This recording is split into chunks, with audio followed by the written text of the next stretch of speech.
ఈరోజు విద్యార్థులకు చంద్రబాబు నాయుడు చేతిలో మోసపోయినటువంటి నిరుద్యోగ యువతకు అలాగే అమ్మఒడి ఇస్తానని చెప్పి తల్లికి వందనం చేతిలో చంద్రబాబు నాయుడు చేతిలో మోసపోయినటువంటి తల్లుల కోసం ఏదైతే 1500 ఇస్తానని మోసం చేసినాడో అటువంటి అక్క చెల్లెళ్ళమ్మల కోసం వాళ్ళందరూ ఏదైతే రైతన్నలకు 20,000 మోసం చేసినాడో చంద్రబాబు నాయుడు రైతన్నల కోసం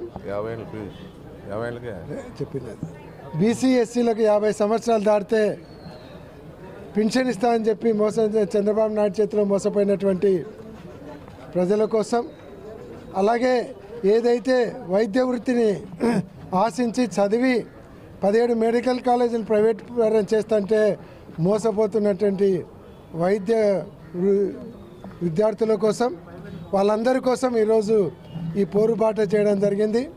కాబట్టి వాళ్ళందరికీ ఏదైతే మీరు ఎలక్షన్లకు ముందు ఈ వర్గాలకన్నిటికీ హామీలు ఇచ్చినారో ఆ హామీలన్నీ నెరవేర్చాలనేది మేము ప్రధానంగా డిమాండ్ చేస్తున్నాం.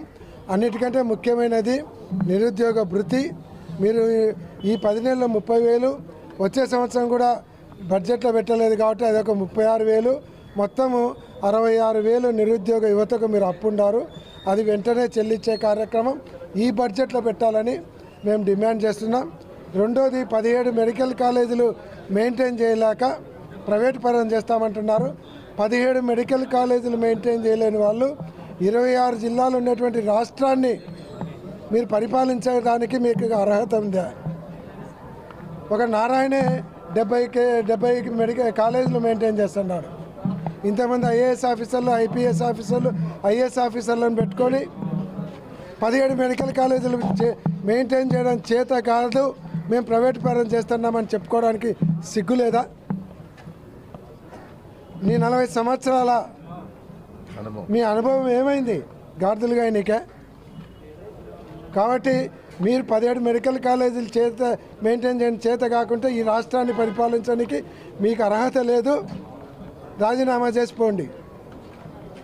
లేదంటే 17 మెడికల్ కాలేజీ గవర్నమెంట్ తరఫున ఓపెన్ చేయండి.